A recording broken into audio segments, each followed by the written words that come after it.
जसे भगवान परमात्मा प्रगट झाल्यानंतर आनंद होतो, तसे साधू संत आल्यानंतर सुद्धा आनंद होतो बघा.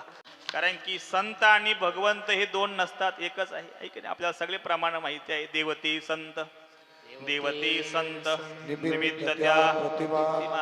म्हणून देव आणि संत एकच आहे. जसं देव प्रगट झाल्यानंतर, देव आल्यानंतर जसा आनंद होतो, तसे संत महात्मे सुद्धा आल्यानंतर आपल्याला आनंद होतो. म्हणून मी नेहमी सांगत असतो की आपल्या या अहिल्यानगर जिल्ह्याचं नवे नेवासा तालुक्याचं भाग्य आहे की फार मोठे संत महात्मे आपल्या या नेवासा तालुक्यामध्ये साधू संत झालेले आहेत बघा. आतापर्यंत खूप झाले आणि आजही अनेक संत मंडळी आपल्या तालुक्यामध्ये आहेत बघा.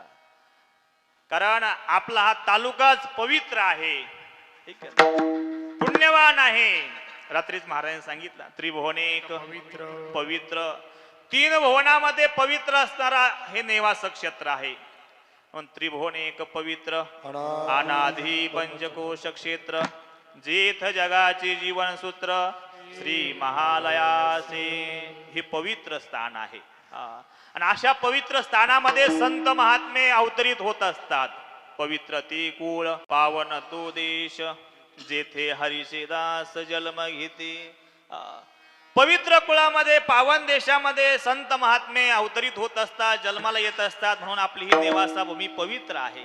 इथं अनेक संत मंडळीचा सहवास आहे. उभ्या महाराष्ट्राचं श्रद्धास्थान राष्ट्रसंत गुरुवर्य संतवर्य असणारे, साधूवर्य असणारे पूजनीय देवगडच्या बाबाजीकडे आपण पहा आणि आपलं जीवन जगा महाराज.